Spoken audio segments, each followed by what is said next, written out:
Mesdames, Mesdemoiselles, Messieurs, bonsoir. Merci de votre confiance, merci de votre fidélité.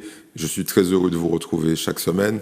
Surtout que cette émission semble prendre une allure en termes de cheminement qui plaît à tout le monde. Elle est douce, apparemment. C'est des mots qui me sont revenus, mais elle atteint un niveau de perturbation sociétale que je ne recherche pas, mais semble-t-il, ça fait bouger, ça fait parler. En tout cas, ce n'est évidemment pas grâce à moi, mais grâce à nos invités. Et vous avez vu que là, on tient quand même une bonne veine après les épisodes Fonsa, Lucrèce, Thalie. Je vous propose le 4e épisode avec un pilier de l'histoire économique et politique de la Martinique, Maurice Laouché. Bonsoir, Eddy. Bonsoir, merci de m'accueillir ici. Je ne sais pas si je suis un pilier de quelque chose, mais en tout cas, je suis très content de te retrouver ici ce soir. Eh ben, ça nous fait plaisir. Voilà. Ça nous fait plaisir à la fois parce que vous avez été un des acteurs majeurs de l'histoire récente de la Martinique sur le plan économique en particulier. Politique également, puisque vous avez un parcours politique, on va l'évoquer. Et puis, vous faites partie de l'histoire de Zouk Télévision, puisqu'on a pu apprécier vos chroniques pendant des années. Des années, c'est vrai. Voilà, très bien. Alors, l'objectif ce soir, comme à chaque émission, est d'expliquer. Alors, évidemment, nous ferons preuve le plus possible de pédagogie, mais j'aimerais bien que vous puissiez nous éclairer à la fois sur votre histoire, parce qu'elle se confond avec l'histoire de la Martinique, on va le découvrir, l'histoire récente bien évidemment, et puis votre regard sur ce qui se passe aujourd'hui. Il y a, semble-t-il, une espèce de récurrence dans certains domaines sur la façon dont les choses se passent. Alors je vais commencer, avant de faire votre portrait, par la citation d'un dénommé Boris Yasinski. Alors je vais la citer pour que tout le monde puisse comprendre où on va. Ne crains pas tes ennemis, au plus ils pourraient te tuer. Ne crains pas tes amis, au plus ils pourraient te trahir. Crains les indifférents. Ils ne tuent ni ne trahissent, mais c'est par leur consentement silencieux que les traîtres et les assassins vivent sur cette terre. Ça vient d'où ? D'abord, Boris Yasinski, parce que j'ai cherché... C'est un écrivain polonais qui a dû mourir à l'heure où nous sommes, mais qui a beaucoup observé l'évolution des sociétés d'Europe de l'Ouest et d'Europe de l'Est. Et notamment à propos des dictatures de type stalinien, comme il y en avait par exemple en Roumanie, même en Pologne pendant un moment. Eh bien, il a constaté que c'était une minorité qui manipulait les uns et les autres, et que la majorité, souvent par ignorance, mais encore plus souvent par lâcheté, n'intervenait pas. Et que, donc il a dit, mais si tous ces gens, notamment, je prends l'exemple de ceux qui ne votent pas dans nos démocraties, de ceux qui ne s'expriment jamais, si tous ces gens se levaient et disaient, nous refusons que un certain nombre de choses se passent, eh bien la minorité qui tient les pouvoirs un peu partout serait obligée d'en tenir davantage compte. Mais est-ce que c'est pas un peu le ressort sur lequel se sont appuyées les révolutions de velours en Europe de l'Est? Parce qu'il y a plusieurs exemples où on a vu une espèce de mouvement inarrêtable de gens descendre dans les rues. Par exemple, je pense à l'ex-Tchécoslovaquie, la révolution de velours. Le printemps de Prague, oui. Exactement. Est-ce que c'est pas ça, finalement ? Est-ce que Yasinski n'a pas vu son souhait se réaliser? Oui, disons qu'il a eu l'influence. C'est d'ailleurs la raison pour laquelle je l'ai cité dans mon livre. Ce qui se passe notamment là en Biélorussie, c'est ça. Oui, c'est exactement une majorité qui manifeste sans arrêt, et qui, j'espère, finira par obtenir le départ de ce président d'extrême droite, fasciste, quoi. Soutenu par Boris... par Poutine, par Vladimir Poutine. Par Vladimir Poutine. J'allais dire Boris Helsinki, mais il est décédé depuis très longtemps. Mais c'est lui qui a installé Poutine au pouvoir. Tout à fait. Très longtemps, Bon, vous êtes l'exemple parfait de l'ascenseur social à la française, on va dire ça comme ça, de la République française, à travers l'éducation, mais également le travail au quotidien. Ouais. D'ailleurs, vous continuez à travailler? Je continue à avoir des activités. Mais c'est vrai que j'appartiens à une génération dont les parents considéraient qu'il n'y avait rien de plus important que l'école. C'est-à-dire que le respect du maître était absolu et la considération et la tranquillité dont on pouvait jouir à la maison était directement en fonction des notes qu'on obtenait ou qu'on n'obtenait pas. Vous pensez que ça a disparu, ça ? Et ça a beaucoup disparu.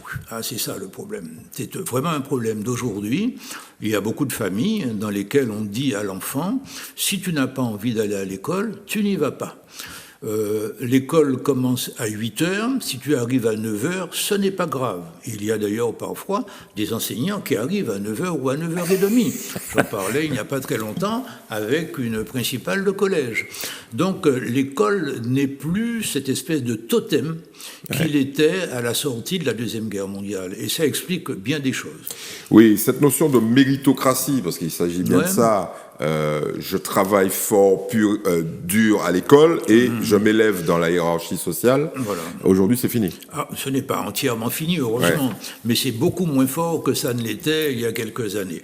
Il faut dire aussi qu'il y a quelques explications, parce que jadis, quand on avait un diplôme, on avait la quasi-certitude d'avoir un travail, et notamment d'avoir un travail à la Martinique. Maintenant, le diplôme ne garantit plus le travail. Il y a tout de même à la Martinique, d'après les chiffres de Pôle emploi, 600 ou 700 personnes qui ont bac plus 5 et qui cherchent du travail. Oui, c'est quand même une toute petite minorité. C'est une petite minorité par rapport à tous les demandeurs d'emploi. Aux 54 000 demandeurs d'emploi. Voilà. Donc, oui, mais c'est tout de même un changement par rapport à ce que ce fut. Vous avez eu aucun problème pour trouver. Je n'ai pas eu aucun problème. Justement. Oui, vous avez cherché, parce que vous avez écrit. Vous avez écrit 149 lettres. 149 lettres. À des entreprises de toutes sortes pour recevoir 5 réponses, dont 3 négatives et 2 positives. Alors, les petits jeunes qui aujourd'hui nous disent c'est un scandale, les gens répondent pas, tout ça, il faut... Dites-leur que ça a toujours été le cas. Ça a toujours existé. Les entreprises n'aiment pas beaucoup répondre. Elles trouvent que c'est du temps perdu et que celui à qui on ne répond pas doit comprendre que c'est parce qu'on n'en veut pas. Mais quand on écrit 149 lettres, à l'époque, la situation était beaucoup plus facile qu'aujourd'hui. Ce n'est pas beaucoup. Alors que beaucoup de jeunes d'aujourd'hui, parce qu'ils ont écrit une douzaine de lettres, considèrent qu'ils ont déjà beaucoup fait. Et en plus ils l'écrivent sur un ordinateur. À l'époque, c'était manuscrit. C'était manuscrit, et de même que les lettres de motivation, c'était manuscrit. Donc aujourd'hui, c'est 1000 lettres. Il faut écrire, mais oui. Proportionnellement. Mais bien entendu, il faut le dire. Et il faut que les jeunes sachent que ceux qui sont sans emploi, il faut qu'ils sachent que leur emploi à temps plein, c'est de chercher un emploi. Qu'ils le fassent toute la journée. Qu'ils prennent leur courage à deux mains, parce que de toute façon, finalement, ça n'a pas changé, quoi. Le monde est toujours aussi dur. Alors, je vais faire votre portrait, malgré tout, quand même. Vous êtes issu d'une famille de 13 enfants. 8 garçons, 5 filles. C'était la norme à l'époque. C'était fréquent, peut-être pas la norme. On est dans les années 50. Oui, dans les années 40-50. Voilà, 40-50. En fait, en clair, au lendemain de la guerre 39-45, vous prenez votre envol dans un quartier réputé à l'époque difficile, qui est le quartier de Sainte-Thérèse. Tout à fait. Voilà, pour ceux qui ont du mal, parce qu'on ne dit plus Sainte-Thérèse, on dit le long de l'avenue Maurice Bishop. Oui, exact. Voilà, donc quartier populaire. À proximité, il faut quand même le rappeler, à proximité d'une énorme exploitation agricole. Oui, c'était toutes les terres Dillon. De la Dillon, oui. Voilà, donc les gens oublient ça, en fait. Enfin, je pense qu'ils ne le savent peut-être plus. Oui, ils l'ont jamais su, en fait. En réalité, donc Fort-de-France était en lien direct avec l'agriculture de l'époque. Tout à fait. Alors, vous, au bout d'un parcours qu'on ne va pas décrire, parce que moi, j'ai vraiment envie que les gens lisent ce bouquin, c'est extraordinaire. Vous finissez diplômé de l'Institut d'études politiques de Paris. Oui, Sciences Po, voilà, diplômé d'études supérieures en sciences économiques. Oui. Vous revenez un peu en Martinique en qualité de vacataire à l'aide technique, c'est-à-dire que vous ne faites pas votre service militaire en charroyant, en épluchant des pommes de terre ou en tirant sur des cibles, mais vous aidez au développement et vous faites... je crois que vous faites du droit, c'est ça? Oui, disons que j'étais chargé de mission à l'IEDOM, l'Institut des missions des départements d'outre-mer, qui était chargé à l'époque de coordonner, contrôler les banques et d'émettre la monnaie. Nous avions des stocks de monnaie très importants. Et d'ailleurs, c'était une monnaie un peu spécifique à la Martinique. Tout à fait particulière à la Martinique. Ouais. Et puis en même temps, j'assurais les travaux dirigés à l'Institut Visiose, qui est devenu la faculté de droit et de sciences économiques de la Martinique. Alors, on insiste dessus parce que les gens vont comprendre pourquoi. Après, vous avez été, ce que je disais au lancement de l'émission, pilier, c'est que là, vous commencez à connaître les gens qui sont au pouvoir. En faisant ça, IEDOM d'une part, et puis le monde bancaire. Le monde bancaire, et puis le monde du droit, de la politique, etc. Le monde des affaires. Voilà. Mais vous faites l'essentiel de votre carrière au Crédit Agricole. Exactement. Alors ce soir, on va essayer de pas trop tirer sur le Crédit Agricole, on ne sait jamais. mais ils sont au cœur. Je tire rarement sur le Crédit Agricole en tant que tel. Au contraire, vous êtes plutôt dithyrambique. Je suis très fier. Je suis très fier de ce que j'ai fait au Crédit Agricole. Et vous allez nous rappeler. À Paris. Où j'ai mis en place des outils méthodologiques de gestion et de contrôle des banques. Certains de ces outils sont encore utilisés aujourd'hui. J'ai également servi le Crédit Agricole dans les Ardennes, où j'étais directeur général adjoint de la caisse régionale, et dont le président, qui était un baron, M. de Monclin, m'a proposé de rester comme directeur général, parce que le directeur général partait à la retraite. J'ai également servi le Crédit Agricole en Pologne à la fin de ma carrière. Tout à fait. J'ai fait des missions en Amérique latine, en Cuba, etc. Vous avez fait des rencontres assez exceptionnelles. L'une des premières, c'est avec les CRS, évidemment. Oui. Rappelez-nous cet épisode. Mais oui, parce que j'ai passé mon bac à Paris. Donc, quand j'avais 17 ans, c'était même 16 ans et demi à la fin de la guerre d'Algérie. En 57-58. 58, juste avant la prise de pouvoir du général de Gaulle. Arrivé, au pouvoir du général de Gaulle. Et je militais dans les jeunesses communistes. Est-ce bien raisonnable, Maurice Laouché? À l'époque, ça me paraissait absolument indispensable. Aujourd'hui, vous avez pris énormément de recul par rapport aux communistes. C'est l'histoire qui a pris du recul. Et donc, j'ai suivi l'histoire. C'est différent. Et alors, j'allais à un meeting auquel devaient participer M. Malraux, André Malraux, M. Jean-Paul Sartre et M. Albert Camus. On ne fait pas mieux en termes d'intellectuels français à l'époque, c'est le top du top. C'était la crème de la classe intellectuelle française à l'époque. Et ce meeting devait se passer à la salle Wagram, dans le 17e arrondissement de Paris. Je m'y rends avec un certain nombre de camarades de lycée. Nous nous apercevons que le meeting a été interdit, comme beaucoup de meetings à l'époque, qui voulaient protester contre la guerre en Algérie.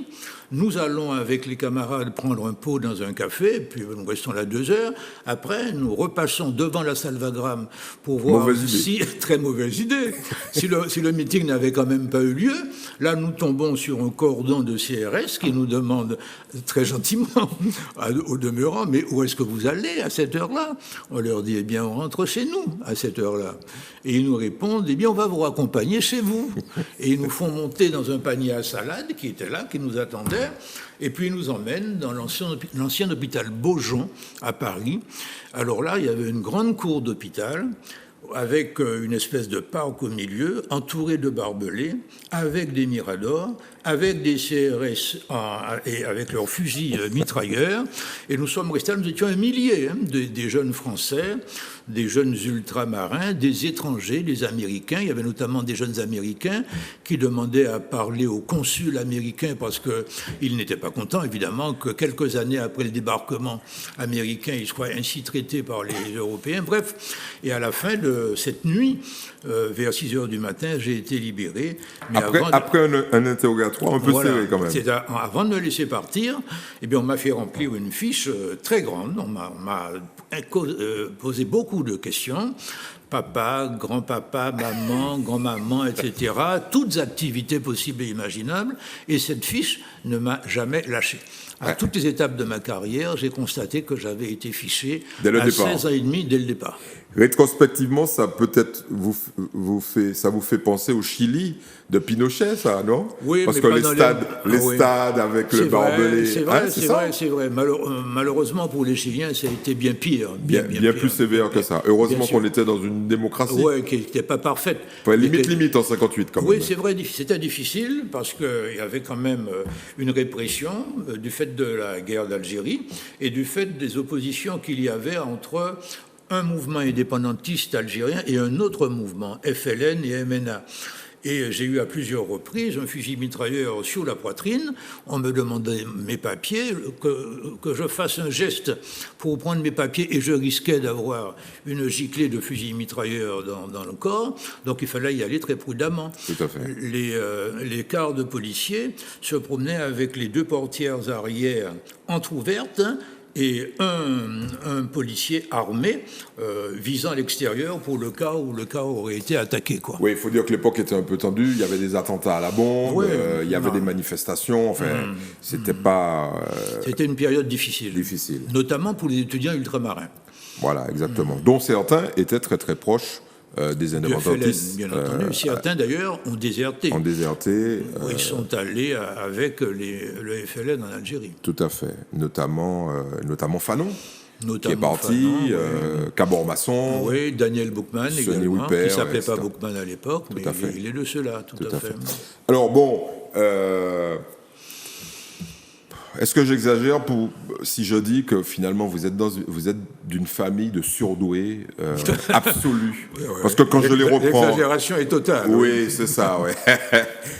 Parce que finalement, quand on fait de l'analyse, j'allais dire, au cas par cas, vous, vos frères, vos sœurs, vous avez pratiquement tous brillé dans la vie. Je pense en particulier à Frédéric, qui est un pilier de l'économie martiniquaise, très discret, mais bon. Je pense à Louis, qui était un artiste réputé, quelqu'un de fantastique. Et puis je pense surtout à vos fils. Jean-Marc, Olivier et Enzo. Alors le parcours d'Olivier Laouché, bon, il est relativement connu, partagé par tous ceux qui ont connu ATV, on va y venir, la télévision ATV, et puis Trace Télévision. Jean-Marc, lui, il est plus discret, mais il est tout aussi efficace dans le milieu de la finance, en particulier de la banque. Non, il a été dans la banque, maintenant il est dans la gestion des ressources humaines. Il est dans une grande société internationale, multinationale, qui fait de la gestion des ressources humaines à un niveau d'encadrement supérieur. D'accord, il cherche les grosses têtes en fait. Voilà, exactement, il est chasseur de tête, mais il est président de l'institut de formation que détient cette grande entreprise et fait des conférences dans le monde entier. Et il a des collaborateurs dans le monde entier également, des gens de toute nationalité. On peut dire que ces trois-là tiennent de leur père.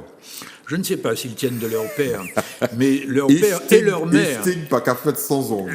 Leur père et leur mère leur ont donné l'habitude du travail et de la rigueur. Très bien. Est-ce que vous savez que Patrick Poivre d'Arvor, qui a écrit un livre sur Solène, sa fille, qui s'est suicidée, qui était anorexique,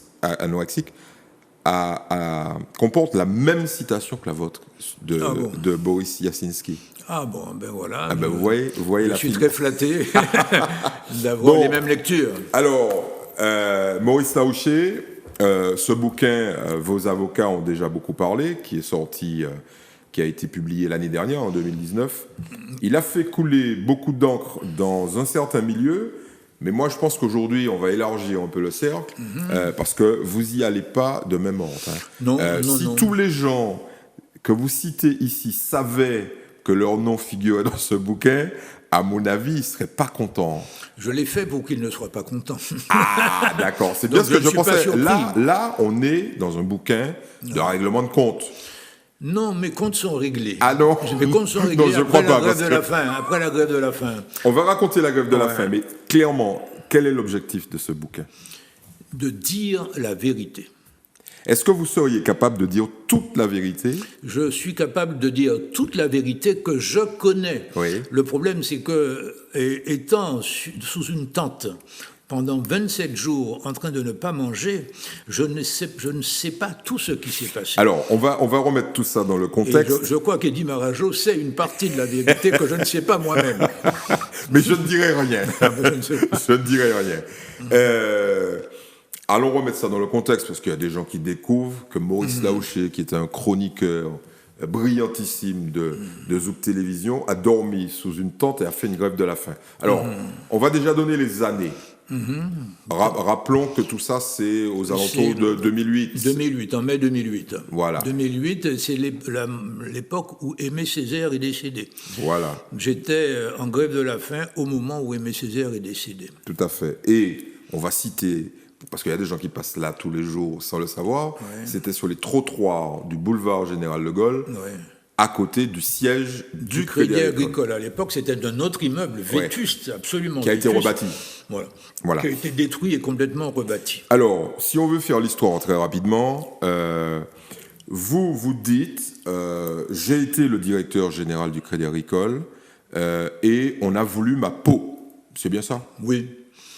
Mais pour quelle raison on a voulu votre peau? Eh bien, c'est qu'il y a un système de décentralisation au Crédit Agricole. C'est une banque mutualiste et les caisses régionales ont une certaine autonomie par rapport à la caisse nationale.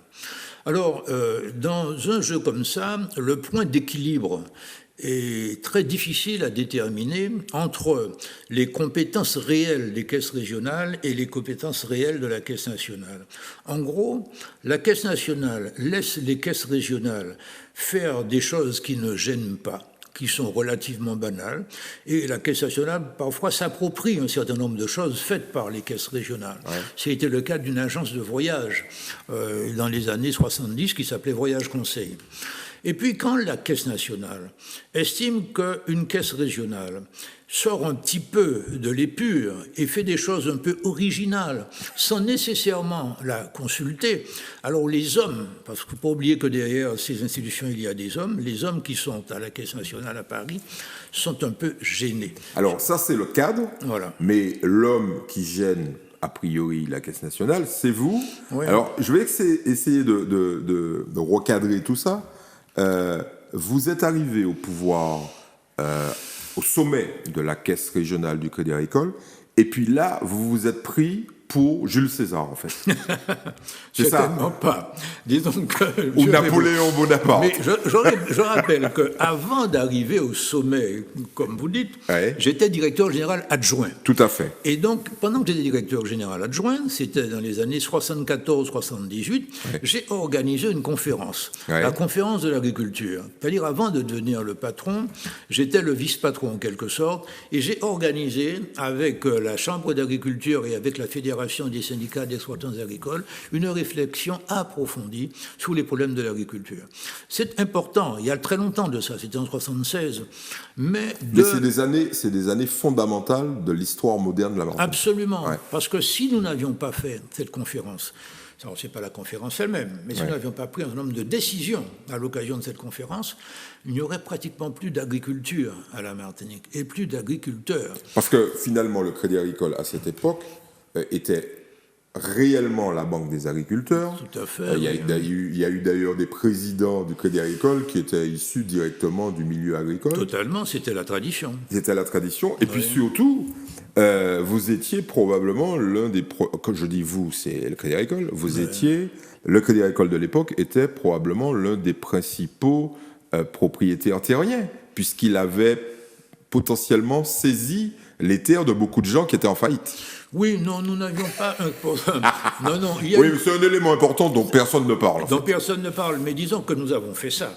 Disons qu'il est arrivé, y compris pour les agriculteurs connus, que leur père meurt et qu'ils prétendent hériter de l'ensemble du foncier, 300 ou 400 hectares, sans payer au Crédit Agricole les dettes que le père avait laissées. Et il paraît... Maurice, on va toucher à la réalité. Il paraît que de grandes familles béquées étaient dans le cas et que finalement, si aujourd'hui ces grandes familles sont ce qu'elles sont, c'est un peu grâce au Crédit Agricole qui n'a pas tout vendu d'un coup.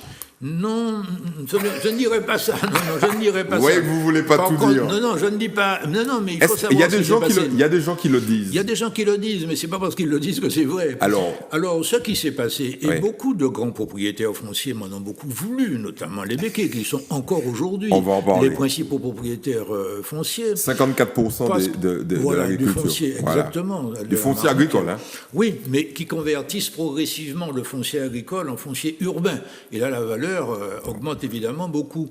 Et à la suite de la conférence de l'agriculture, donc qui est encore importante de ce point de vue-là, nous avons décidé de diviser à peu près par 5 le prix auquel le Crédit Agricole finançait les installations ou les ventes de foncier.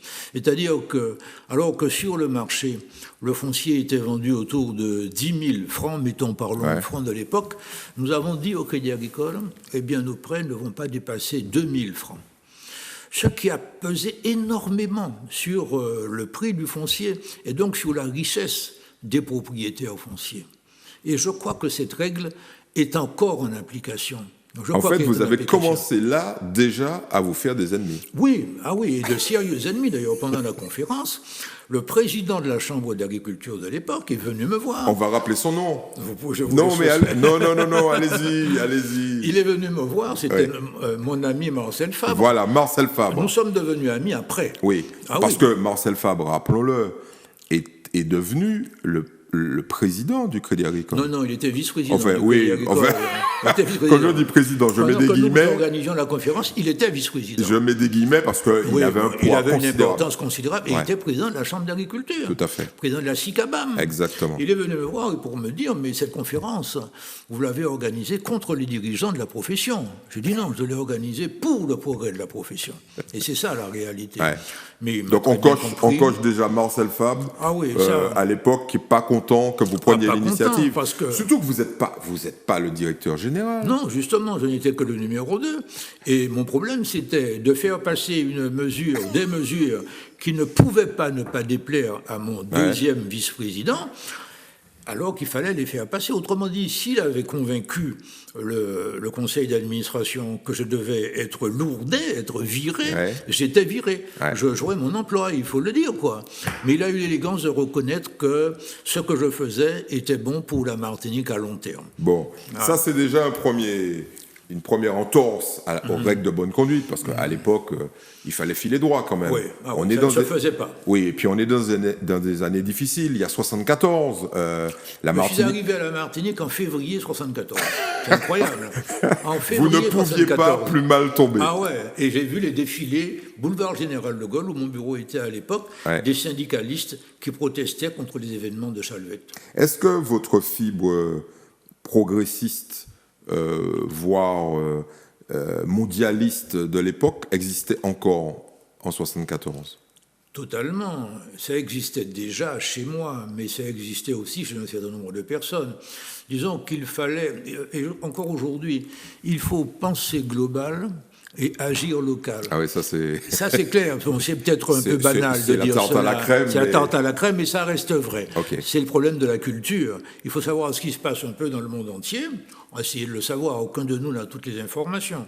Et puis voir comment dans l'action qu'on mène au quotidien, on peut être en cohérence avec les mouvements en profondeur du monde tel qu'il avance. On reviendra dessus, mais vous n'êtes pas du tout, à l'époque, très tendre avec la politique de la France menée... aux Antilles. D'ailleurs, vous l'êtes très tôt, pas tendre, entre guillemets, puisque vous avez l'occasion de le dire au général de Gaulle. Mais oui, mais c'était déjà c'était bien plus tôt. Avant. C'était plus tôt. C'était en 1963. Ouais. J'étais étudiant à 10 Paris. 10 ans avant. Ah ouais, j'étais étudiant à Paris et à Sciences Po. Et il y avait des anciens de Sciences Po qui étaient dans l'entourage de Gaulle et qui m'ont demandé, voyant que j'étais déjà un militant de la cause antillaise, qui m'ont demandé si ça m'intéresserait, si j'accepterais, dans l'hypothèse où le président de la République l'accepterait lui aussi, de parler au général de Gaulle. Alors, est-ce que j'allais dire non ? Est-ce que j'allais accepter ? Je me suis dit, moi, c'est évidemment un géant de l'histoire, je suis un nain à côté de lui, mais si l'occasion m'est donnée de parler pour la jeunesse martiniquaise, je ne reculerai pas. Et donc j'ai accepté, ça s'est passé le 13 juillet 1963, c'était à la réception que donne traditionnellement le ministère de l'Outre-mer pour le 14 juillet. Ouais. Le général de Gaulle avait l'habitude d'y venir, donc on lui a demandé s'il était d'accord pour dire un mot à un obscur petit étudiant martiniquais. À ma grande surprise, il a accepté parce qu'il s'entendait bien avec les gens que je connaissais. Et donc, il devait arriver à 17h30 à cette manifestation. Il est arrivé à 17h30, à 10 secondes près, même un peu en avance. Et puis, il a salué tout le monde. On m'a dit de me mettre dans un petit coin là, du jardin, un petit coin, mais d'où tout le monde me voyait quand même, et que le général de Gaulle serait conduit vers moi. Donc, quand il est venu, naturellement, je l'ai salué, puis je lui ai dit quelques mots sur les problèmes des jeunes Martiniquais, des étudiants en particulier. C'était l'époque de l'OJAM. Oui, tout à fait. Nous avions tout un groupe en prison à Fresnes. Et donc, j'ai dit qu'il était complètement normal qu'il y ait une grosse révolte de la part des jeunes Martiniquais, parce que leur destin, c'était le chômage et l'émigration, et que ça ne pouvait pas satisfaire la jeunesse ni de la Martinique, ni de la Guadeloupe, ni d'ailleurs. Et sa réponse a été un peu cinglante. Sa réponse a été très courtoise, parce qu'il m'a parlé avec beaucoup de considération, beaucoup de respect. Mais c'était le général de Gaulle. Mais c'était le général de Gaulle. Il m'a dit, mais oui, mais que deviendrait la jeunesse antillaise s'il n'y avait pas la France ? Comment vous feriez pour vivre sur place ? Comment vous feriez pour trouver du travail ailleurs qu'aux Antilles ? Et c'est vrai que je n'avais pas de réponse. Ouais. Je lui ai dit ça, que c'est le discours, j'allais dire, assimilationniste classique, ça. Oui, classique, c'est le discours français. Ouais. Le discours français qui s'est toujours présenté comme le discours de protection. Mais il faut bien reconnaître que cela correspond à une réalité. Ouais. Disons qu'aujourd'hui, si les Martiniquais et les Guadeloupéens ne devaient vivre que de leur seule production, les difficultés seraient majeures. Ouais, on va dire que vous étiez très éloigné du général de Gaulle et que depuis, vous l'avez un peu rejoint. Depuis, oui, c'est quelqu'un qui n'était pas un saint, qui a fait des choses qu'il n'aurait pas dû faire, ouais. Mais c'est quelqu'un pour qui j'ai une réelle admiration, parce qu'il a fait des choses, notamment le droit de vote aux femmes. Ouais. On ne le sait pas, c'est en avril 1944, étant encore en Algérie, le gouvernement provisoire d'Alger, que le général de Gaulle a accordé le droit de vote aux femmes, alors que le Front populaire, qui avait été au pouvoir en 1936, n'avait pas trouvé le temps de donner le droit de vote aux femmes. La Turquie avait donné le droit de vote aux femmes en 1920. Bien avant. En 1920, ouais. Bien avant, et puis les pays du Nord, bien avant ouais. Également. Alors revenons à votre pratique de la turbulence systémique, on va dire ça comme ça. Donc on voit que vous secouez un peu le cocotier ouais. de l'agriculture, et puis vous continuez à secouer encore plus sévèrement le cocotier à partir du moment où vous devenez directeur général du Crédit Agricole. Ça, c'est les années 80. Oui, c'est ça. Je suis nommé directeur en 82, exactement. Ouais. En remplacement de quelqu'un qui était M. Kittmann, Stanislas Kittmann, ouais. Qui était directeur jusqu'en 80. Il a été remplacé pendant 2 ans par un Européen qui est venu, qui voulait d'ailleurs rester après 82, mais il était entendu que c'était moi qui venais, donc il est parti, un peu la mort dans l'âme. Et en 82, eh bien, j'ai considéré que pour développer, j'ai toujours été un développeur, ouais. Toujours été un homme de développement et un homme de progrès. Pour développer le Crédit Agricole, il fallait développer la Martinique. Et que pour développer la Martinique, il fallait développer le Crédit Agricole. Mais ça, c'est Maurice, les gens qui nous écoutent vont se dire, mais ce type, il se prend pour qui ? Vous avez entendu parler de l'hubris ? Non, de l'hubris, oui, j'en ai entendu parler, mais j'ai entendu également parler de l'ambition pour son pays, quoi. Ouais. Voilà. Ça, c'est la version positive. C'est la version mais positive, vous vous prenez à ce moment-là pour un vrai politique. Et l'avantage, j'allais dire déloyal, que vous avez par rapport aux politiques, c'est que vous avez une banque. Oui, et ça, c'est très important. Ouais. Disons que j'avais fait le choix de travailler dans une banque. À ce sujet, c'est le Crédit Agricole qui m'avait proposé de venir travailler chez lui, ouais. Après que j'avais été admissible au concours d'entrée à l'École nationale d'administration. À l'ENA. À l'ENA, ouais. Voilà. J'avais également la possibilité de travailler à la Caisse centrale de coopération économique, l'IEDOM, où j'avais fait le service militaire, comme vous l'avez rappelé tout à l'heure. Il y a même une boîte de pétrolière qui m'avait proposé de venir travailler. Puis, bon. Et c'était au Crédit Agricole qu'on m'offrait le contrat le plus court, une année, et le salaire le plus bas. Le contrat le moins bien payé. Voilà. Mais vous aviez déjà une idée derrière la tête. J'avais compris que là, il y avait une possibilité d'entrer à la Martinique, ce que ne m'offrait pas la Caisse centrale de coopération économique, et puis que l'agriculture était quelque chose d'important pour la Martinique, agricole, et que par le levier d'une banque, on pouvait être déterminant dans le développement du pays. Mais est-ce que c'est pas ça qui vous a procuré le plus d'ennuis? Vous prendre pour un politique, parce que vous avez fait des choix de développement que l'on considérait à l'époque comme extrêmement ambitieux, innovants, voire dérangeants pour un certain nombre d'intérêts de la place. Oui. Alors rappelons quand même que vous avez financé un sous-marin. Ça vous a valu toutes les critiques. Vous avez acheté un hôtel. Ok. Vous avez développé le tourisme en multipliant le financement à des structures hôtelières, ce qu'on ne fait plus beaucoup, etc., etc. ATV, vous avez créé une télévision en 93, etc. En clair, les types à Paris se sont dit, ça y est, Maurice Laouché est devenu fou, il est en train d'utiliser notre argent pour développer la Martinique. Est-ce que vous y avez pensé ? J'ai été obligé d'y penser. Pourquoi ? Ils vous ont mis la tête dedans. Mais oui, parce qu'un de mes anciens collaborateurs, devenu patron de l'inspection, m'a dit un jour où je passais à Paris, il m'a dit « Mais tu ne développeras jamais la Martinique tout seul. On ne voit jamais un élu venir te soutenir. » Le seul élu qui soit venu me soutenir une fois et de façon très rapide, c'était Pierre Petit. Mais il n'a pas insisté, quoi, parce qu'il fallait qu'il allait un peu plus loin. Vous lui avez renvoyé l'ascenseur en le soutenant. Oui, je l'ai soutenu politiquement, absolument. Pierrot Petit était un développeur aussi, quoi. Et un homme qui voyait loin. Donc, les gens de Paris considéraient d'une part que j'en faisais trop tout seul, et d'autre part que je faisais courir des risques au fond du Crédit Agricole. Quand ils ont vu l'émergence de l'indépendantisme à la Martinique, en tout cas en termes d'affichage politique, ils se sont dit, mais si un jour les Martiniquais prennent leur indépendance, est-ce que nous allons retrouver les capitaux que nous engageons derrière Maurice Laouché à la Martinique ? C'était une véritable crainte. Mais ça, c'est à l'extérieur. Est-ce qu'à l'intérieur, il y a des gens qui ont dit, bon, ça, Maurice, il a pété un plomb du Crédit Agricole de la Martinique oui, et puis des gens du microcosme martiniquais qui disaient, ce type, il est dangereux parce que s'il réussit, finalement, il va nous virer. Ce sera le patron politique de la Martinique. C'est vrai. Parce que, en plus, vous leur donniez raison en disant, attendez, vous allez voir, moi je développe et en plus, je vais me présenter aux élections. Voilà. C'est double erreur, Maurice. Double erreur. C'était la candidature politique était une erreur. Elle a fait une erreur incontestable. Mais développer la Martinique n'est pas une erreur.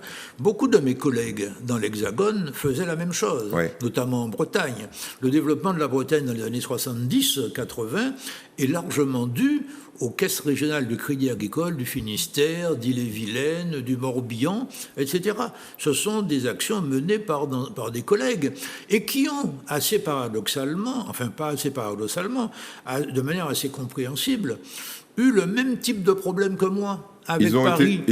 Un certain nombre d'entre eux, effectivement. Mais oui, mon collègue de Lyon, c'est pas la Bretagne, mais c'est Lyon, a fait 4 mois de prison. Oui, tout à fait. Avec un de ses collaborateurs et 2 clients. Et aujourd'hui, nous sommes en 2020. On leur a commencé des procédures en 1994, c'est-à-dire au même moment à peu près que moi, un peu avant. Eh bien, ces procédures ne sont pas achevées. Ils sont encore en procédure avec le Crédit Agricole. Ils attendent des décisions. On ne va pas évoquer ça. On va pas évoquer ça. Mais parlons de vous, parce que vous, c'est fini. Alors, donc on a compris que vous gênez. En plus, vous allez sur le terrain de la politique. Alors, on va ouvrir la parenthèse politique. Deux tentatives. La première, 92. 92, élection régionale. Ah oui. Alors, il faut rappeler quand même que cette élection de 92 est consécutive à l'annulation des élections précédentes. Il faut recommencer les élections pour d'obscures raisons, mais bon. Et là, on rebat les cartes, parce que jusqu'à maintenant, c'était l'Union de la gauche qui gérait, on va dire, le pays, entre, on va dire, 82 et 92, pendant 10 ans. Camille Darcière, les lycées, pas mal de choses faites pour la Martinique. Et puis là, on rebat les cartes, et vous dites, c'est le moment, j'y vais. Oui, nous étions une petite équipe, nous avions créé une association qui s'appelait Martinique Initiative, et nous réfléchissions... Alors rappelez-nous les noms, parce qu'il y a des gens qui nous regardent et qui vont... Il y avait Guy Aurore, par exemple. Guy Aurore, qui à l'époque était le patron de Groupama. Était le patron de Groupama. Et puis un ancien du Crédit Agricole. Un ancien du Crédit Agricole, mon ancien collaborateur au Crédit Agricole. Il y avait Olympe Francil. Voilà, patronne de la Soderac à l'époque. Il y avait Jacqueline Janvier, qui s'occupait de formation professionnelle. Dans un autre cas. Alain Anne, qui était administrateur, qui vient de décéder d'ailleurs ces derniers jours. Ouais. Nous étions toute une équipe, il y avait également des agriculteurs. Et donc notre volonté était de voir ce qui n'allait pas globalement pour la Martinique. Et puis au bout d'un certain temps, bon, ça se passait en 89, 90, 91, on s'est dit, mais la meilleure manière de changer les choses en politique, c'est de nous présenter nous-mêmes. Donc il y avait Christian Louis-Joseph également, qui était secrétaire général de la Caisse de retraite du bâtiment et des travaux publics, qui est un homme éminent encore aujourd'hui. Tout à fait. Il y a une interview de Christian Louis-Joseph dans Antilla qui date d'il y a quelques jours, dans laquelle il dénonce la situation économique actuelle. Il y avait également Marc Sheffield, enfin il y avait un certain nombre de personnes, de jeunes, et nous avons dit, bon, pourquoi critiquer, encore aujourd'hui ce problème est réel, rester dans son salon et critiquer ceux qui sont au pouvoir, c'est stérile, c'est un peu le problème de l'indifférence dont je parle dans le livre. Si on veut que les choses aillent bien, ceux qui sont là ne partiront jamais de leur propre chef. Il faut les pousser. C'est la réalité. Ouais. Nous sommes dit, il faut chercher à les pousser à la place du calife. Mais avec la différence, c'est que nous avions des projets quand même. Oui, et puis la différence, c'est que vous aviez des établissements financiers. Nous avions des leviers. Mais est-ce que tout ça est bien normal? Est-ce que quelqu'un qui est au pouvoir économique, à travers l'argent des autres, quand même, faut le rappeler. C'était pas votre argent, Maurice. Bien sûr. L'argent des autres peut se targuer de prendre la place de ceux qui sont élus légitimement, en disant, les mecs, comme vous n'êtes pas bons... Mais les autres qui sont élus, avec quel argent fonctionnent-ils? Mais écoutez... Avec l'argent des autres. Oui, mais ils sont pas... Pareil. Oui, mais ils n'ont pas de capacité... infini, parce que vous, à la tête du budget. Oui, ils ont des budgets. Écoutez, Rikiki. Le budget, Rikiki, plus de 1 milliard, la CTM aujourd'hui. Attendez, là on est en 92. On est en 92. Non, mais toute proportion gardée, c'était la même chose. Conseil général plus conseil régional, c'était l'équivalent d'1 milliard d'aujourd'hui. Je ne peux pas vous laisser dire ça, quand on sait que 70% de ces sommes sont déjà affectées, c'est du salaire. Elles sont affectées, mais les banques également ont beaucoup de sommes affectées. Oui. Et n'oublions pas une chose, c'est que l'élu, quand il donne des subventions, il rend compte, mais il n'a pas à rembourser les subventions. Alors que le banquier, lorsqu'il engage l'argent de ses clients, doit rendre des comptes. En fait, ça c'est théorique, parce que moi je peux vous citer des dizaines de banques qui ont planté leurs clients, Maurice, et vous le savez. L'une des plus célèbres, c'est Solomon Brothers. C'est laquelle? Solomon Brothers, qui a fait faillite, et puis il y a des dizaines de banques qui ont fait faillite. En 2008, il y a des banques qui ont planté des milliers, voire des millions de clients. Donc, non, mais ces clients, les gros clients ont perdu. Mais les petits clients n'ont pas perdu, parce qu'il y a toujours une garantie. Aujourd'hui, la garantie en France est de 100 000 euros. Disons que ceux qui ont moins de 100 000 euros dans une banque retrouvent. Alors ceux qui ont... J'ai eu des amis, y compris martiniquais, qui avaient placé leur argent dans des banques américaines, mais des sommes représentant beaucoup plus que 100 000 $ et qui ont perdu. Voilà. C'est vrai. En tout cas, je peux dire qu'en tant que banquier, je n'ai jamais fait perdre un sou à un client de ma banque. Très bien. Alors cette aventure politique se solde par un échec retentissant? Non, pas retentissant. Il y avait cette année-là, donnez-nous les résultats pour qu'on ait 15 listes. Eh bien, notre liste qui se présentait pour la première fois a été classée 8e. Je prends l'exemple de... Mais combien de voix, Maurice? Avec plus de 4000 voix. Vous voyez plus de 4000 voix. Oui, c'est pas mal. Eh bien, le soir, pour une première fois, des élections, Daniel Marissette, à qui je me plaignais de mon score, m'a dit, mais tu rigoles. Nous, quand on s'est présenté la première fois, on a fait 300 voix. Donc, et le préfet, d'ailleurs, me l'a dit quelques jours après, il m'a dit, pour une première tentative, c'est remarquable. C'est vrai que 6 ans plus tard, en 98, Alfred Marie-Jeanne devenait président de la région. Exact, mais il avait commencé bien longtemps avant moi. Tout à fait. Et il n'avait fait que ça. Voilà. La politique. Comme quoi ça peut vous sourire. Donc là, vous vous faites bouger un peu l'establishment politique. Les gens n'aiment pas ça du tout. Non, c'est vrai. Et puis, vous commencez à toucher à des secteurs qui sont réservés. Vous allez dans le tourisme, vous allez dans la télévision. Alors, 93, c'est l'aventure ATV. Là, les types se disent, Maurice, non mais là, non seulement il a une banque, mais en plus le mec, il a une télévision. Ça, c'est pas possible. Alors, qu'est-ce qui s'est passé ?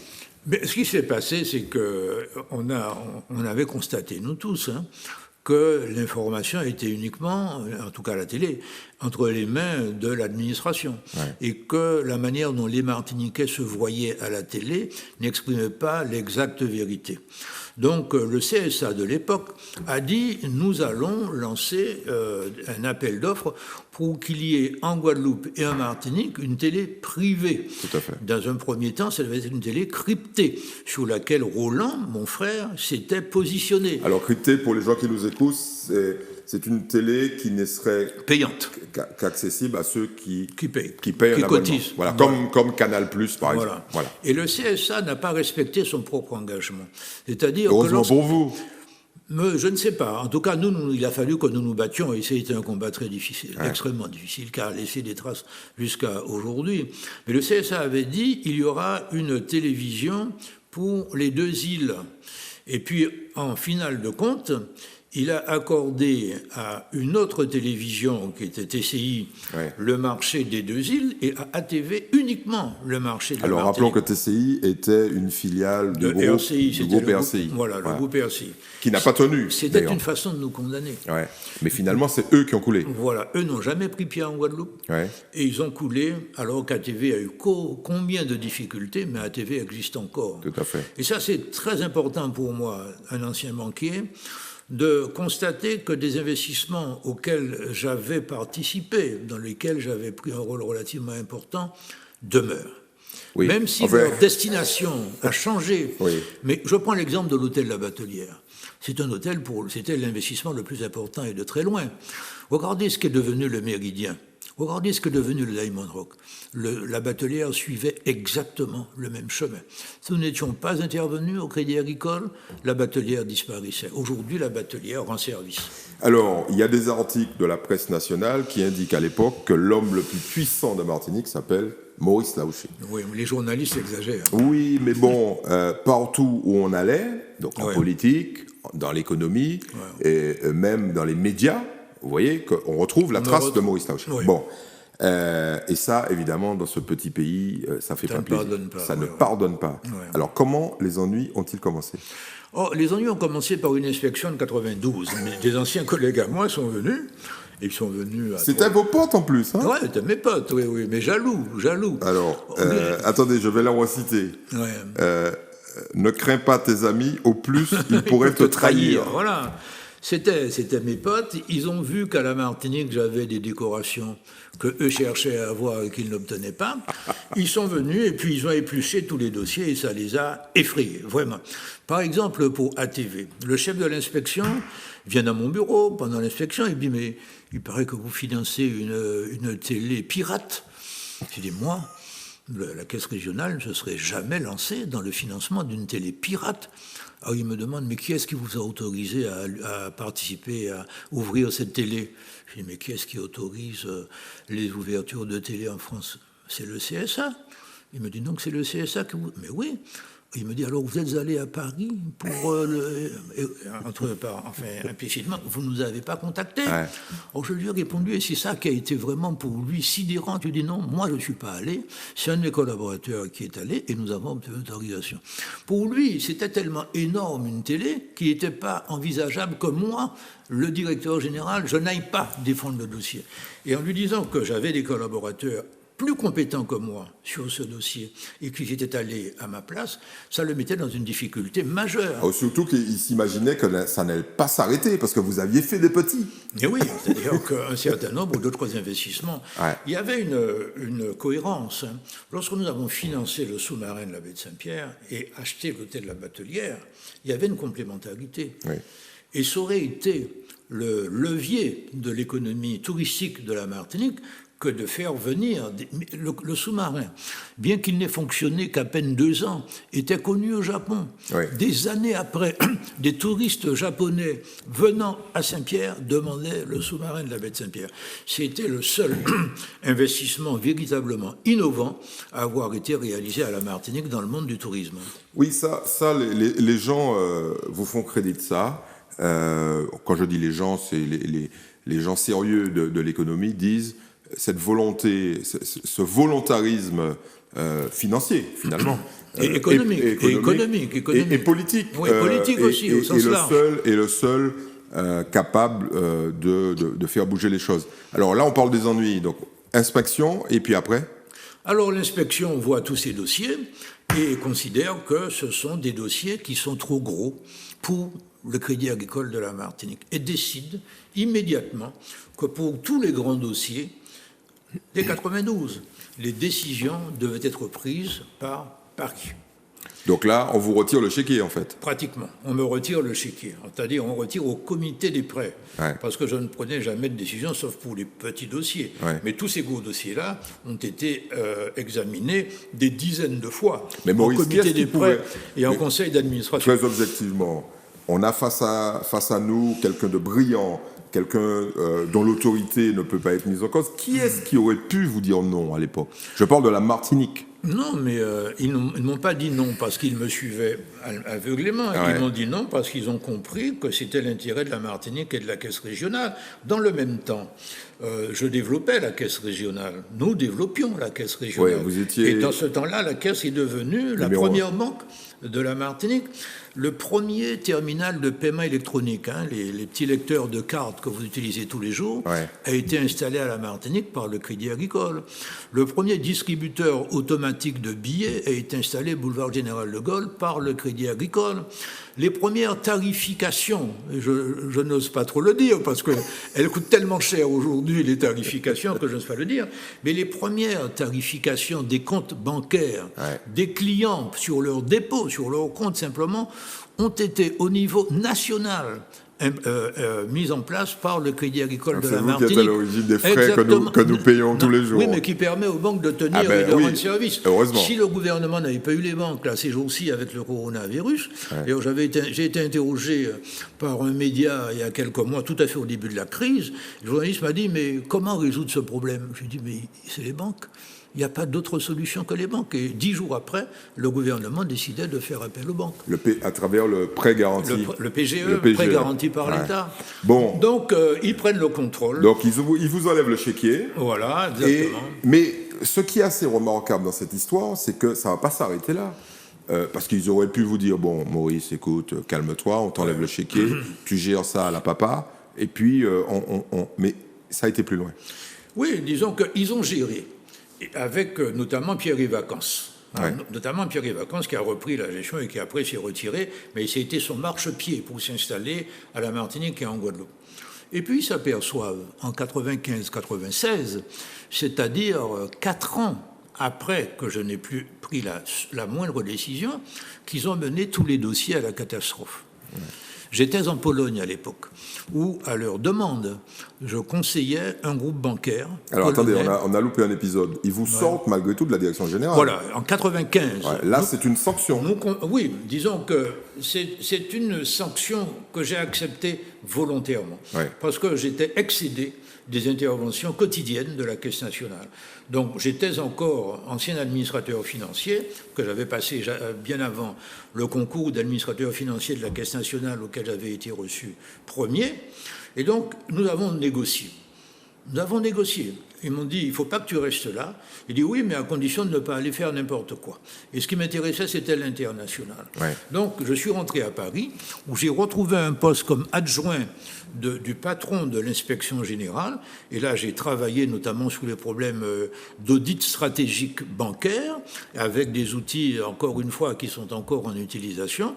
Et puis, pendant ce temps-là, la direction de la Caisse nationale cherchait un poste pour moi. Il se trouve que la Pologne, le gouvernement polonais cherchait un expert des banques mutualistes pour l'aider à remettre de l'ordre dans un groupe bancaire sur lequel intervenait une mission de la Banque mondiale, mais la mission de la Banque mondiale patatait, comme on dit à la Martinique. Et donc, il a fallu la sortir, faire venir une autre mission que j'ai formée. Et en partant, au bout d'un an, je ne suis pas resté très longtemps, j'avais fait le diagnostic et j'ai donné l'ordonnance, en quelque sorte. Et ce groupe bancaire existe encore. Alors, le retour, parce que c'est un retour en Pologne. Alors, dans votre j'étais déjà allé, c'est dans vrai, votre livre, à 18 ans. Oui. Voilà, vous visitez le camp d'Auschwitz. Et pour vous, c'est un choc total. C'est un choc total. Nous étions un groupe de l'Association Générale des étudiants de la Martinique, de la GEM. Nous avons tenu entre nos mains des ossements humains que les fours crématoires n'étaient pas arrivés à réduire complètement en cendres. Et pendant des dizaines d'années, je me suis demandé, mais pourquoi un tel crime est-il resté sans réaction sur le moment? Et de longues années après, j'ai appris et j'ai compris que pendant des siècles, des Israélites avaient fait le commerce d'êtres humains en Europe. Et c'était dès le 8e siècle, c'est-à-dire quand les musulmans, qui étaient partie prenante, ont envahi l'Espagne, quand Séville est tombée en 711 exactement, les musulmans ont pris le contrôle de l'Espagne. Les Israélites qui étaient tenus en esclavage par les catholiques espagnols se sont mis du côté des musulmans et a commencé à ce moment-là le commerce des Blancs, le commerce et la traite d'esclaves blancs, qui étaient souvent des Slaves, capturés par les Vikings, et puis transportés par les Radanites. Les commerçants juifs s'appelaient à l'époque des Radanites. La ville de Verdun, il faut regarder sur Internet, Verdun, marché aux esclaves, était le lieu où on castrait les esclaves. Enfin, j'ai fait une conférence là-dessus, qui est sur YouTube d'ailleurs. Tout à fait. Et les musulmans étaient de grands acheteurs d'esclaves blancs. Quoi. Mais ce choc que vous avez ressenti vous interdit toute forme d'antisémitisme. Mais je suis absolument opposé à toute forme d'antisémitisme, à toute forme d'anti-quoi que ce soit d'ailleurs. Hein. Mais il faut savoir la vérité. Parce que cette histoire des Juifs associés à l'esclavage est dévoyée de manière systématique, puisqu'on associe finalement un certain nombre d'usurpateurs ne parlent pas de la traite des Blancs, mais de la traite des Noirs, et associent la traite des Noirs aux Juifs, dans une espèce de... Mais les Juifs y ont contribué aussi. Hein. Un tout petit peu, on va dire ça. Mais bon, c'est une déclinaison. Qui n'a pas contribué à la traite des Noirs? Voilà. Non, même plus y compris les Noirs eux-mêmes. Quel est celui d'entre nous qui peut dire, quelle que soit la couleur de sa peau, qu'il n'est ni descendant d'esclaves, ni descendant d'esclavagistes? Aucun. Aucun d'entre nous. Il faut le savoir. On est là, c'est un sujet rebattu. Ce qui pose en termes totalement différents tous les discours que nous entendons tous les jours sur l'esclavage. Sur la complexité de notre histoire. Alors, on va continuer le fil avec vous. Donc, il me dit c'est toi qui es responsable. Et puis, alors là, ils insistent... Mais responsable de quoi? Responsable des difficultés de la caisse régionale sur les dossiers qu'ils géraient eux. Voilà. C'est ça le problème. Il faut trouver un bouc émissaire et c'est vous. Et je reçois un courrier, c'était quand j'étais à Varsovie, donc c'était en avril 1996, où on me dit le dossier du hameau de Beauregard, qui était un dossier familial, est en difficulté. Il faut que votre famille prenne ses responsabilités, mais également sur les dossiers de la Batelière, d'ATV, de Canal Anti, etc. etc. Est-ce que là, ça n'a pas été une erreur à un moment d'avoir contribué directement ou indirectement au financement de biens immobiliers vers votre famille? Est-ce que c'est pas ça qui leur a permis ça leur a donné de vous coincer? Un très beau prétexte. Mais il faut savoir que lorsque le Crédit Agricole a été créé au XIXe siècle en France, c'était parce que les banques refusaient des crédits aux agriculteurs. Donc les agriculteurs, avec Jules Méline, ont créé le Crédit Agricole. et pour s'accorder des prêts. Et autour des tables des comités des prêts et des conseils d'administration, il y avait forcément beaucoup d'agriculteurs et ils votaient pour leurs propres prêts. Ouais. Alors ceux qui étaient concernés par un dossier se retiraient. Sortaient de la salle. Voilà. Mais personne ne se fait d'illusions. On savait bien que c'était lui qui était l'emprunteur, lui ou sa famille. Ouais. Donc si j'avais demandé, c'est un dossier dans lequel, le dossier du hameau de Beauregard, je n'étais ni directeur ni président, j'étais actionnaire pour 20%. Si, s'agissant d'un dossier Laouché quand même, parce que t'étais mes frères là aussi, ouais. C'était une volonté de contribuer au développement économique de la Martinique, c'était la défiscalisation et c'était le tourisme. Ouais. Si nous avions déposé un dossier de prêt dans n'importe quelle autre banque de la Martinique, qu'est-ce qu'on nous aurait dit ? On nous aurait dit, allez voir votre frère. Mais oui, si vous n'êtes pas capable de vous faire financer par le Crédit Agricole, c'est pas chez nous qu'on va vous financer. C'était ça la logique, et c'est la raison pour laquelle nous financions nos propres employés. Tous les employés du Crédit Agricole étaient financés par le Crédit Agricole, ouais. Et les employés de la BNP par la BNP, etc. Mais c'était le talon d'Achille. C'était le talon d'Achille, c'est là qu'ils ont trouvé le point faible, qu'ils ont cru trouver le point faible. Ouais. Et ils ont créé un roman qu'ils ont obligé Alain Hanne à signer. Parce que Alain Hanne, président de la Caisse régionale à l'époque, paix à son âme, eh bien, avait des difficultés dans ses propres affaires. Et le Crédit Agricole lui a dit, ou bien vous signez la plainte contre Laouché, dont il m'a informé, coupe de champagne à la main à l'anniversaire de ma maman, ou bien vous signez la plainte, ou bien on vous met en dépôt de bilan. Et Alain Hanne a été contraint et forcé, en fait, de signer la plainte contre moi. Vous dites qu'il l'a reconnu au moment du procès. Au moment du tribunal correctionnel, en 2007, donc 10 ans après le dépôt de la plainte, ouais. Eh bien, il a dit qu'en fait, il n'avait rien à reprocher à Maurice Laouché. Très bien. Alors, on va faire l'impasse sur toutes les péripéties du procès, parce que il faut absolument que les gens achètent ça, parce que c'est un thriller politique, économique, etc. Mais arrêtons-nous quand même que sur quelques étapes. Vous dites que votre confiance dans le système aujourd'hui n'existe plus. Alors, ce que j'appelle le système, c'est notamment la magistrature. Oui. Alors, j'ai une citation, alors là c'est terrible quoi, j'ai une citation sur les juges, je me demande si je ne prends pas des risques à la lire. je vais la lire, attendez. Ouais. Alors, et puis vous dites, je ne suis pas le seul à mettre en doute Lamartine déjà, La Fontaine déjà le disait. Alors c'est terrible, hein. Selon que vous serez puissant ou misérable, on la connaît celle-là, les jugements de cour vous rendront blanc ou noir. Voilà. Bon, boum, premier, ça c'est un coup sous la ceinture. Nicolas Sarkozy, vous le citez vous-même, en parlant de la justice et de la magistrature, le même moule, les mêmes personnes, tout le monde qui se ressemble, aligné comme des petits pois, la même couleur, le même gabarit, la même absence de saveur. D'ailleurs, Nicolas Sarkozy, à mon avis, va en payer le prix dans les semaines qui viennent. Je le cherche dans des conditions d'ailleurs inadmissibles. Parce que la présidente du parquet national financier, qui a donné l'ordre d'écouter les conversations d'une douzaine de personnalités pour coincer Sarkozy, dont l'actuel ministre de la Justice, cette présidente du parquet, ancienne présidente maintenant, a tout simplement refusé de répondre aux questions de l'inspection générale de la justice. Ouais. Elle a refusé de répondre aux questions. Elle s'est trouvée devant une commission où elle a dit qu'elle avait subi des pressions d'ailleurs, et puis elle a rétropédalé quelques temps plus tard. Elle a refusé de répondre aux questions. Vous jetez peut-être le bébé avec l'eau du bain, là, non ? Non, heureusement qu'il y a une justice, et puis tous les juges ne sont pas incompétents ou achetés. Il faut dire les choses telles qu'elles sont. C'est pas mal, Maurice, comme effort de contrition, parce que c'est pas du tout ce qu'il y a dans le bouquin, mais de la même façon... dans le livre, hein, même en 4e de couverture. Vous le dites légèrement, mais c'est plutôt à charge. De la même façon que les gens, de manière générale, jettent le bébé avec l'eau du bain concernant les politiques, vous entendez ça tout le temps, tous pourris, etc. On ne peut pas dire ça de la magistrature. Non, on a besoin d'une magistrature, même vis-à-vis de la politique. Si les juges ne levaient pas quelques lièvres de temps en temps... Enfin, beaucoup de lièvres au total. Parce qu'il y a de plus en plus d'hommes politiques qui vont en prison ou qui sont condamnés. En France. Oui. Et je crois que la France est l'un des pays où il y en a le plus. Je vais la citer quand même. Il y a deux façons d'installer l'arbitraire. l'absence totale de règles, ou la multiplication des règles. Donc là, vous tapez sur les deux mondes. Le monde politique qui multiplie les lois pour qu'on n'y comprenne strictement rien. Donc tout est son contraire, bien évidemment.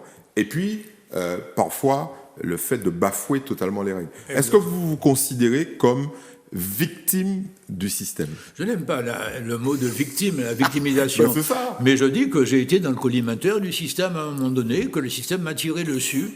Voilà. Et vous en concevez de la rancune, de la haine, parce que je sais que vous dites à la fin, vous sortez la maxime de Martin Luther King. Entre la haine et l'amour, j'ai choisi l'amour parce que la haine est trop lourde à porter. Oui, mais bon, 2019 là quand même, hein, le bouquin. Vous avez attendu. Oui, mais c'est vrai. C'est peut-être pour ça que j'ai pris le temps de le rédiger. Hein. C'est-à-dire qu'il est sorti une dizaine d'années après les faits. De même, Desmond Tutu, je ne sais pas s'il en est l'auteur, mais il dit souvent quelque chose du même genre. Il dit sans pardon, il n'y a pas d'avenir. Il faut que nous méditions cette formule. Sans pardon, il n'y a pas d'avenir. Si vous ne pardonnez pas, vous restez esclave de ceux à qui vous ne pardonnez pas. Ouais, le pardon étant là considéré comme le fait de pardonner des faits qui sont inexcusables. Voilà, c'est pas des excuses, mais c'est un pardon, ça va au-delà. Ça va au-delà, c'est pas une excuse. Mais vous êtes super sévère, c'est-à-dire que ce dont vous avez été victime est inexcusable. Et inexcusable, mais ce sont des gens qui étaient payés pour faire quelque chose et qui faisaient juste le contraire. C'est une forme d'escroquerie. Ouais. Quand une présidente du tribunal correctionnel, à qui j'ai envoyé mon livre, avec une lettre de dédicace. Elle vous a remercié? Jamais. Je lui ai envoyé le livre. Parce que j'ai su où elle était en poste, je lui ai envoyé le livre. Et j'ai également envoyé le livre au bâtonnier des avocats de la cour où elle travaille. Cette présidente a dû vous dire, oh là là, putain Maurice, il a décidé, il ne va pas me lâcher. Moi, j'ai mis tous les noms. Il y a tous les noms là. Il y a tous les noms. Ouais. J'ai mis tous les noms. Autrement, là, il y a au moins, très objectivement, il y a au moins 60 procès en diffamation. Il y a au moins 60 procès en diffamation. Jusqu'à présent, j'attends. Non, mais ils osent pas parce que je pense qu'ils doivent penser que vous n'avez pas tout dit. Non, exactement. Je peux encore dire certaines choses que je n'ai pas dites. Je n'ai pas été méchant dans ce livre, franchement. En fait, vous êtes super dur contre les médias. Les médias? Ah ouais, là. Non, notamment contre l'ex-RFO. Là, vous les dessoudez, mais qu'est-ce qui c'est? Mais pourquoi? Alors qu'ils vous ont soutenu pendant la grève de la faim. Un peu tard, mais ils m'ont soutenu. Non, mais Antilla m'a soutenu, Tony Delcham en particulier, Henri Pied. Mais pourquoi le service public vous en aurait voulu? Non, mais le service public a tardé. Je ne leur tape pas particulièrement dessus. Vous sortez les noms, là. Oui, je sors. À mon avis, après l'émission, vous se précipitez sur le bouquin. Il y en a un, effectivement. Ouais. Non, alors, deux. C'était une phase avant le procès. C'était quand j'ai été placé sous contrôle judiciaire. Ouais. Là, vous avez eu droit à la totale. J'ai eu droit en plein journal télévisé, j'étais même pas là, je l'ai vu après, un reportage de 4 ou 5 minutes. D'habitude, c'est 1 minute 30. Mais oui, mais c'était un très long reportage. C'était Serge Billet qui présentait, mais c'était quelqu'un d'autre qui avait fait le reportage. Ouais, son nom est dans le bouquin. Et dans le livre, il était totalement incapable de faire ce reportage tout seul. C'est pour ça que j'en ai parlé assez lourdement. Ouais. Et alors, la seule question qu'il se posait après ne m'avoir pas interrogé, naturellement, c'est quand même l'une des règles de base d'un journaliste, quand il s'en prend à quelqu'un, d'essayer de l'entendre. Eh bien, la seule question qu'on pouvait se poser, et qu'il se posait clairement, est-ce que Maurice Larouché va écoper de 4 ans de prison ou de 5 ans de prison? La culpabilité ne posait pas de problème. C'était le quantum de la peine qui lui posait un problème. C'est inadmissible. On a parlé tout à l'heure de l'hubris. Est-ce que vous tirez de cette histoire, malgré tout, des leçons, notamment en termes d'humilité? Parce que le Maurice Larouché que j'ai connu à l'époque, j'étais tout jeune et je vous découvrais, vous étiez impérium. Hein. Il ne fallait pas discuter vos décisions. Vous étiez quelqu'un de dur. C'est ce que certains disent. Les gens qui ont travaillé avec moi étaient très contents de travailler avec moi. Non, je ne parle pas du contact, du travail. Je parle du lien que vous aviez avec la société martiniquaise. Oui. On sentait bien, bon, c'est une opinion personnelle, mais on se connaît depuis très longtemps, et je suis sûr qu'à un moment donné, vous partagez cette opinion, vous sentiez bien que rien ne pouvait vous résister. Je ne dis pas ça, la preuve, c'est que... Oui, là, vous êtes tombé sur le mur. Ma peau, d'une certaine façon. Ouais. Mais bon, moi, je n'ai aucune rancune et je ne suis pas vraiment blessé. Ouais. Je continue à vivre avec une certaine sérénité, franchement, il faut voir... En plus, vous êtes fort, quand même. Vous êtes fort, Maurice. Alors, on va dire... Ma famille m'a beaucoup forgé, mon père. Quand je dis que vous êtes fort, c'est-à-dire que vous êtes structuré. Parce qu'on va quand même donner les chiffres aux gens qui se disent, mais c'est quoi cette histoire? Vous avez été condamné à rembourser au Crédit Agricole 11 513 582 millions d'euros. Ouais. Et finalement, vous avez signé un compromis. Alors, le 15 mai 2008, vous fêtez ça, à mon avis, vous devez fêter. À 930 000 euros. Vous avez signé un gentleman agreement à 930 000 euros. Oui. Donc ça a été divisé par 12. Oui. Balèze. Mais oui, mais pourquoi? Parce que... Moi, j'ai pas envie de vous poser la question. Comment vous avez fait? Mais j'ai fait. Alors, le personnel du Crédit Agricole a fait des mouvements pour dire, mais cette différence, nous allons la perdre. C'est du salaire en moins pour nous, salariés du Crédit Agricole. C'est terrible, ça. Parce que correspond à aucune réalité. Ouais. Mais ce qui s'est produit, quand on lit le protocole de fin de conflit, dans ce protocole de fin de conflit, le Crédit Agricole avoue sa malhonnêteté.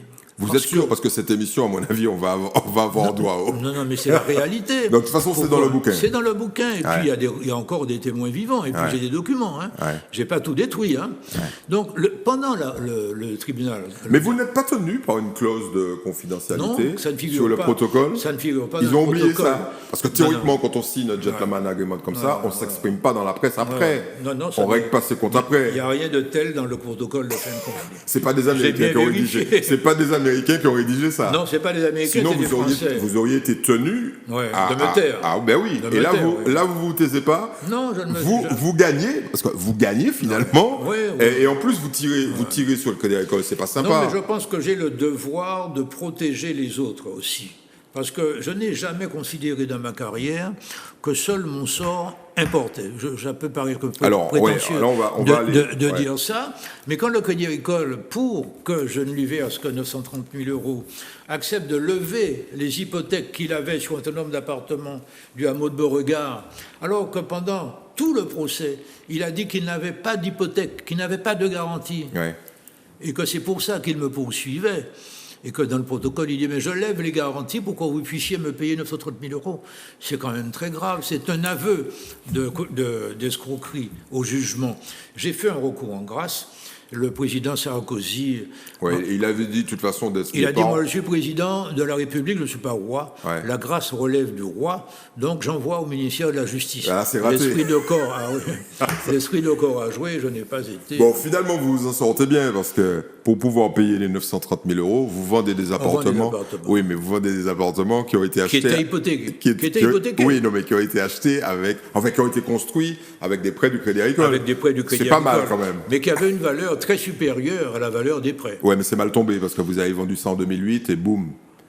Disons que à partir de 2008, ça s'est effondré. Le prix a beaucoup baissé pendant les 3 ans, de 2008 à 2011, où j'ai vendu 13 appartements. Ouais. Eh bien, le prix des appartements est passé de 120 000 euros à 73 000 euros. C'est clair que là, il y avait une même-value. Bon, de toute façon, vous qui nous regardez, si vous voulez passer un moment fantastique, entre mythe et réalité, entre thriller politique, économique, vous lisez ce bouquin et Maurice Laoché va sourire chaque fois que vous allez le rencontrer dans la rue parce que je suis sûr qu'il y aura alors il y aura des retours après cette émission. Il est clair, alors pour rassurer tout le monde, vous sortez quand même vivant de cette fameuse grève de la faim, pas trop abîmé, mais quand même, ça a été un moment difficile. Disons que j'ai été hospitalisé pendant la grève de la faim, et après il a fallu m'opérer d'un problème de la prostate, et j'ai failli mourir. Alors il faut rendre grâce, je ne vais pas pouvoir citer tout le monde, mais sur le plan médical, j'ai été assisté par mon épouse d'abord, qui est infirmière, Brigitte, et puis par le docteur Douton, Félix Douton, à qui j'étais allé rendre visite avant, de même qu'à Joby Glodon, cardiologue, et ils m'ont examiné. Et puis pendant tout, enfin, donc Joby m'a examiné avant, évidemment, pendant 3 heures, il a essayé de me convaincre de ne pas faire la grève.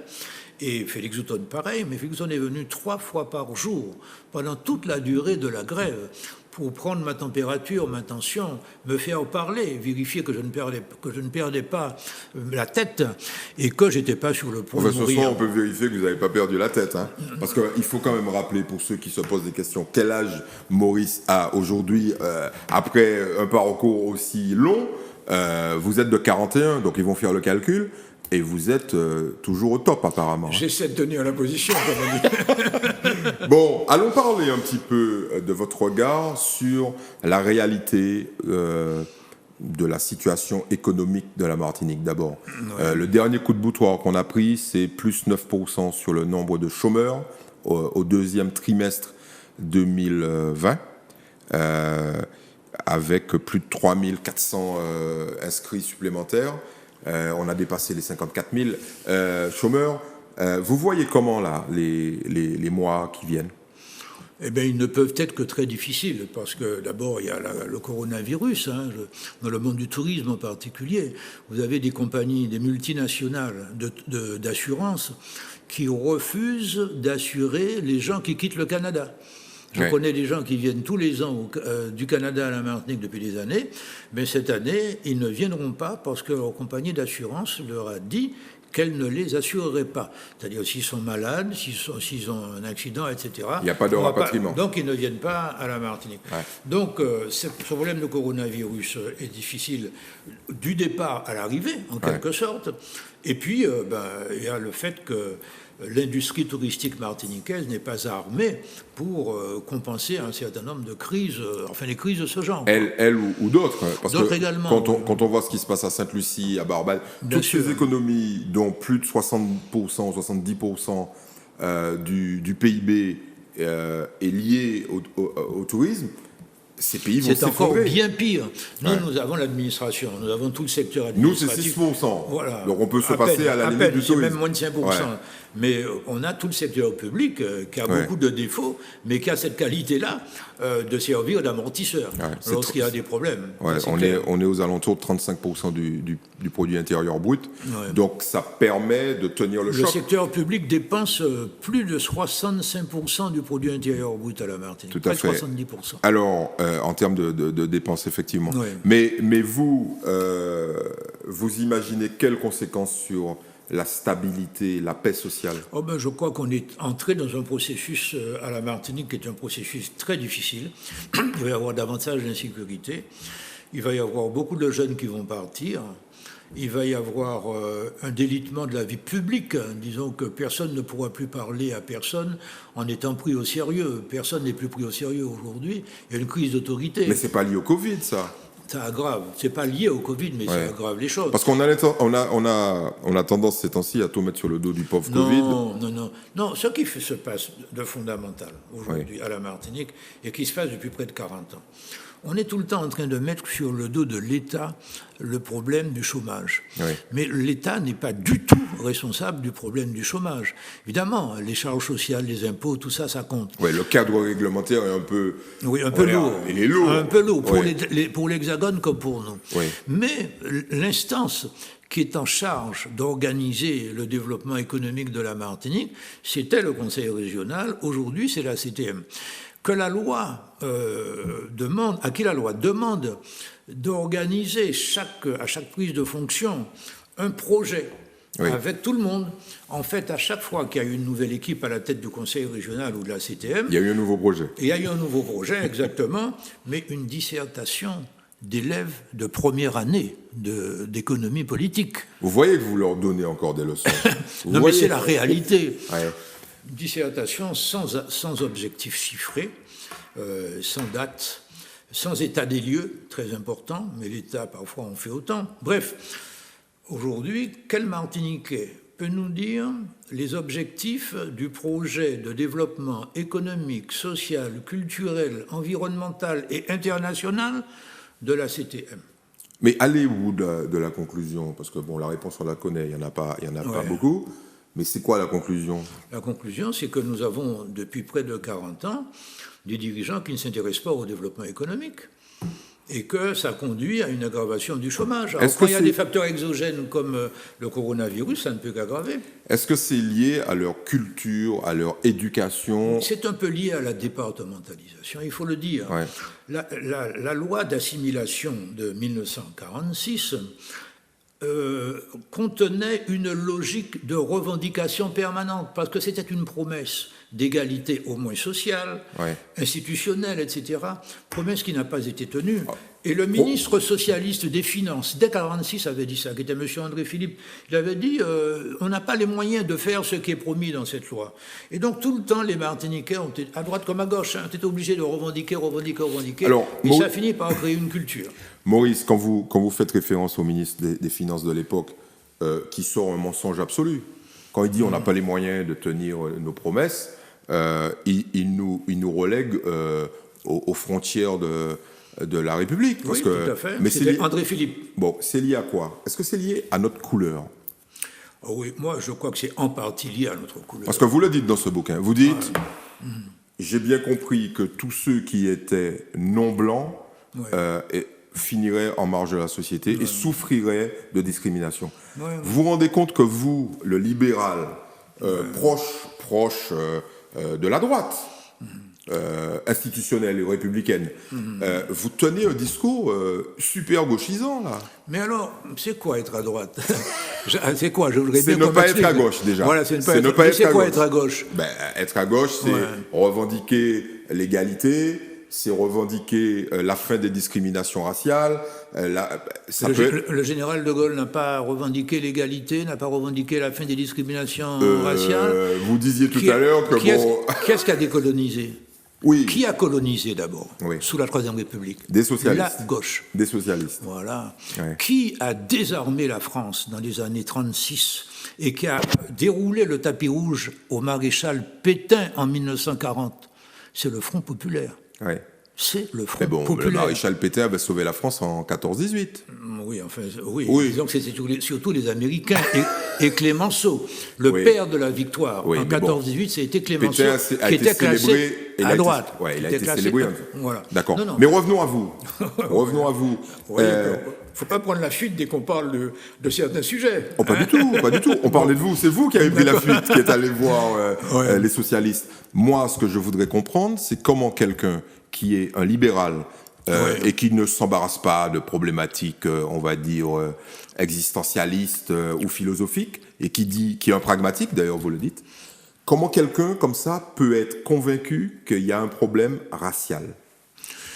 Parce que j'ai lu un livre qui m'a beaucoup marqué, qui a été écrit par Köstler, qui s'appelle « Le zéro et l'infini ». Il faut que tout le monde lise ce livre-là, et qui pose la problématique de base. Est-ce que l'être humain, c'est zéro, ou bien est-ce que c'est l'infini? Et pour moi, c'est évidemment l'infini. C'est ce qui fait de moi quelqu'un qui fera toujours passer la personne humaine avant tout système. Et d'ailleurs, tous les systèmes se cassent la figure les uns après les autres. Il ne faut pas se faire d'illusions. Le socialisme, le communisme... L'histoire est jonchée d'échecs. Et le critère ultime, vous savez ce que c'est? C'est de se demander les gens votent avec leurs pieds, tout compte fait, depuis 50 ans, 60 ans. C'est-à-dire, ils quittent certains pays pour aller vers d'autres pays. Tout à fait. C'est ça le critère. De manière inexorable. Quand j'étais en Pologne, j'ai tenté de faire revenir en Pologne des gens de Chicago, parce que Chicago est la deuxième ville polonaise du monde. Des jeunes banquiers polonais qui étaient à Chicago. J'ai voulu qu'ils reviennent servir leur pays.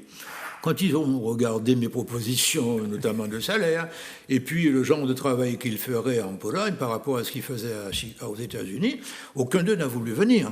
Donc c'est ça, il faut savoir que le verdict de l'histoire est tombé et qu'il faut abandonner des rêves séculaires. Il faut les abandonner. En clair, vous vous adressez là à Marine Le Pen en lui disant « Marine, ne te fais aucune illusion ». Dans 100 ans, l'Europe sera noire. C'est ça que vous lui dites. Oui, mais je lui dis ça, mais pourtant, un certain nombre de gens ont peur du péril noir. Il y a des hommes politiques, et parmi les plus éminents, qui disent que l'immigration de Noirs aujourd'hui n'est rien à côté de ce qu'elle sera. Il n'y a rien de plus indécent que ça. Oui, mais c'est une réalité. Maintenant, c'est une réalité. Attendez, Maurice, vous avez vu le taux de croissance vous avez vu le taux de croissance en Afrique? Pourquoi? Parce que les femmes africaines ne contrôlent pas encore leur fécondité. Je donne 20 ans maximum pour que, comme toutes les autres femmes du monde, elles contrôlent leur fécondité. Mais c'est lié à l'enrichissement. Voilà, bien sûr, c'est lié au pouvoir d'achat, etc., etc. Mais naturellement, quand un certain nombre d'économistes européens disent pour que l'Europe reste l'Europe avec son niveau de vie, il manque 100 millions de personnes, des travailleurs, des consommateurs. Ils viendraient d'où? Ils ne peuvent venir que d'Afrique. Justement. Non, mais vous imaginez ça dans la tête des... Il n'y en aura pas 100 millions, parce que les Africains prendront leurs affaires en main et ils auront besoin de leurs compétences. Ça commence à venir. Mais c'est vrai que les Européens... La France croyait jusqu'à il y a 2-3 ans qu'elle avait un dynamisme démographique. Elle s'aperçoit aujourd'hui que le taux de fécondité français est descendu en dessous de 2. Il est autour de 1,8, 1,7, 1,4 ou 5 en Italie, en Allemagne, etc. Autrement dit, le remplacement des populations européennes est aussi menacé qu'au Japon ou qu'en Chine. C'est un mouvement mondial. Quand on nous dit que la Martinique se dépeuple, qu'on va être un pays très vieux, c'est pas vrai. On est un pays très vieux, mais on n'est pas plus vieux qu'au Japon, par exemple, ou qu'en Chine. Donc c'est un phénomène mondial. La Martinique a pris le virage démographique plus vite que l'Hexagone. Et puis, il ne faut pas négliger l'immigration qui, naturellement, va continuer. Parce que notre pays ne peut pas rester au sein d'une espèce de désert en termes de revenus, sans attirer des gens. Il faudra vivre autrement, en tout cas. Il faudra vivre autrement. Disons que le vieillissement va poser en termes différents les problèmes de santé, de qualité de vie. Et je pense que la Martinique a une très belle carte à jouer. Offrir une qualité de vie aux Martiniquais d'abord et à ceux qui nous font le plaisir de nous visiter. Mais le tourisme doit être... J'ai passé un week-end il y a quelques jours à Grand-Rivière. Eh bien, aller à Grand-Rivière, c'est une commune Je vous remercie. Qui est bien connue de la famille Marajo. Tout à fait. Eh bien, c'est une commune magnifique. Magnifique. Et la prochaine fois, je ne resterai pas un week-end, je resterai 8 jours ou 15 jours. Bon, c'est génial. Je ne peux pas vous laisser partir, Maurice, sans vous parler des Rouges Verts Noirs. Oui. Bon, alors, vous avez vécu des mouvements de protestation. Votre bouquin est sous-titré « Récit d'une résistance ». Vous pensez de quoi de ces mouvements? Je pense 3 choses, toutes simples. La première, c'est que je réprouve toute violence, physique ou autre. Parce que la violence, c'est la régression de la personne. Je récuse et je condamne toute violence. Donc, je condamne la destruction des statues. Deuxièmement, il y a des violences plus graves que celle-là, notamment la violence du silence sur notre véritable histoire et la véritable histoire des civilisations. La violence du chômage, c'est une autre violence. Mais la première violence, c'est l'ignorance. C'est l'ignorance. Donc, beaucoup de ces gens ne connaissent pas la véritable histoire des civilisations, notamment le problème de l'esclavage des Blancs. Ils ne savent pas ça. Bon. Donc, il faut remédier à ces violences institutionnelles qui conduisent en partie à la violence physique. Quand vous dites « il faut », alors le troisième. Et la troisième idée, le dialogue. Il faut parler. Il faut parler avec ces jeunes. Il faut parler avec ceux qui les ont influencés, qui vont les influencer. Il faut parler pour construire la Martinique nouvelle. Il y avait un professeur au Collège de France qui s'appelait Jacques Berck et qui disait une chose toute simple pour les peuples colonisés. Et il disait une chose vraie. Il disait que nous avions un passé trop plein de responsabilités mal assumées, que nous avions un présent trop plein de contradictions mal maîtrisées et que nous serions projets ou ne serions pas. Donc on est condamné au futur, en fait. Exactement. Ouais. Ça ne veut pas dire qu'il faut oublier notre passé. Il faut toujours se rappeler d'où nous venons. Vous venez de dire que cette histoire pèse lourdement sur l'avenir, en fait. Oui. Mais elle est mal racontée. Bon. Mais on a évoqué M. Poutine. Oui. M. Poutine est peut-être descendant d'esclaves. Hein. Sans le savoir. Est-ce qu'il en parle? Jamais. C'est vrai que esclave et slave, c'est la même chose. Alors, venons-en, il n'y a pas de transition automatique, mais venons-en aux béquets. Vous les avez pratiqués. Ah oui. Vous avez même noué des liens d'amitié, notamment avec Marcel Fabre. Oui. aujourd'hui, il y a des gens qui disent que le cœur du problème, c'est la persistance d'une oligarchie, d'une domination béquée. Vous en pensez quoi? Moi, je pense que tout imputé au béquet est une facilité dérisoire.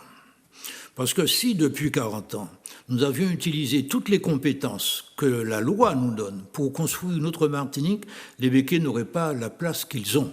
Ça, c'est très important. Alors, donc vous, si je résume, vous dites, bon, laissez-les tranquilles 2 minutes. Non, je ne dis pas laissez-les tranquilles. Non, je continue.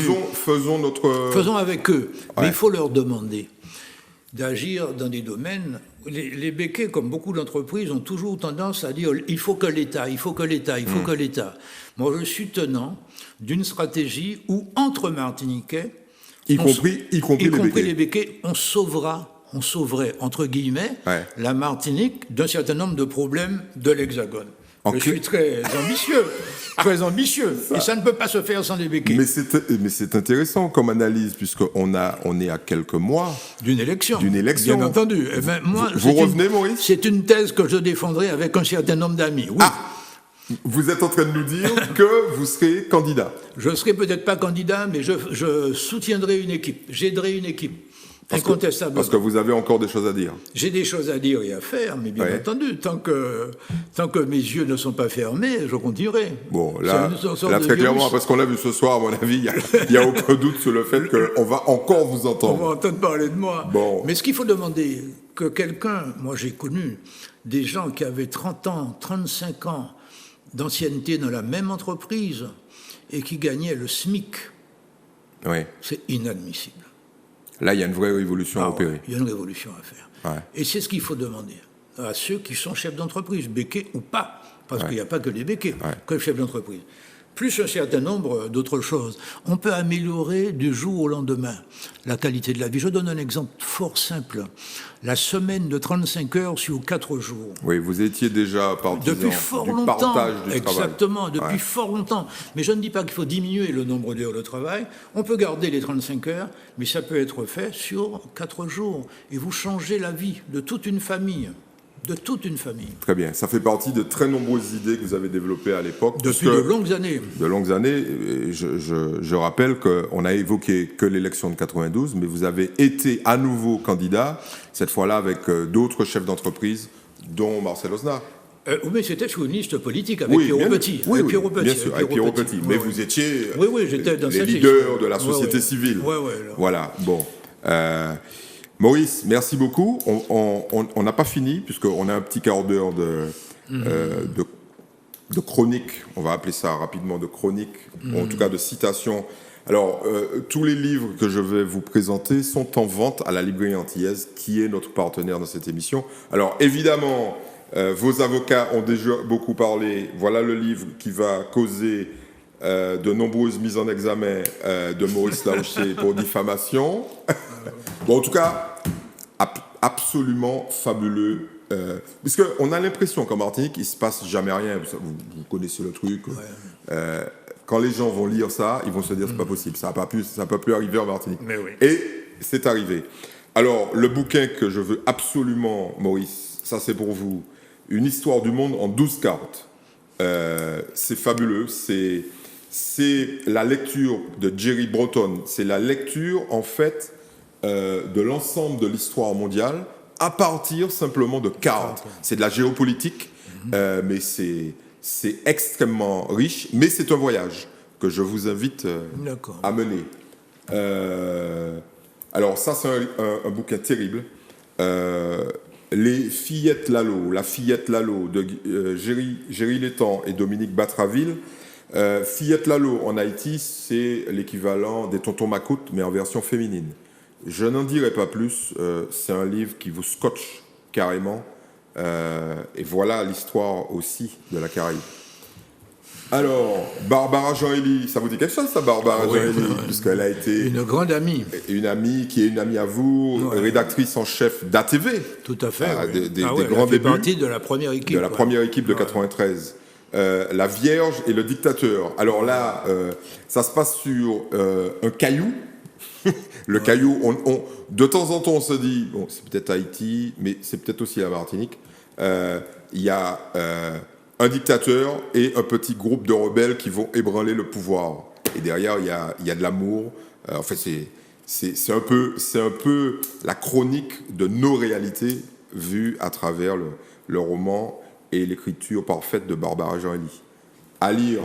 Et puis, bon, ça, alors, de manière systématique, je présente un polar. Bon, ça, c'est la quintessence de la quintessence en matière de polar. C'est le Dahlia Noir, que vous avez probablement vu en film. Le film est nul. Désolé pour Brian De Palma. Mais d'ailleurs, James Ellroy dit que le film est nul. Il a quand même participé à l'écriture du scénario. Mais le bouquin est fantastique. C'est l'histoire du meurtre d'une femme à Los Angeles dans des conditions atroces, et on comprend que ce type de drame n'est jamais très éloigné de la folie de l'institution politique et économique. Les tenants du pouvoir sont souvent liés aux choses les plus basses, et vous avez peut-être frôlé ça de près avec votre histoire. J'ai connu ça de près, oui. Voilà, très bien. Donc, Dahlia Noir à mettre dans vos bibliothèques. Maurice, vous avez peut-être un bouquin. Ah oui, un bouquin à nous présenter. Donnez-le-moi, je vais le présenter à la caméra. Alors ça, c'est votre dada, hein, c'est l'esclavage des Blancs, la traite d'esclaves. Voilà. Alors, petite précision. Alors, je me suis renseigné quand même. Les catholiques avaient interdit aux Juifs de faire le commerce des esclaves sur leur territoire. Oui. Voilà, ils pouvaient le faire ailleurs, mais certainement pas en Occident. Les catholiques disaient qu'ils ne voulaient pas d'esclaves catholiques. Voilà. Les juifs disaient qu'ils ne voulaient pas d'esclaves juifs. Les musulmans disaient qu'ils ne voulaient pas d'esclaves musulmans. Donc on s'en prenait aux autres. Voilà, mais en fait, tout le monde y est passé, quoi. Ouais, exact. Ouais.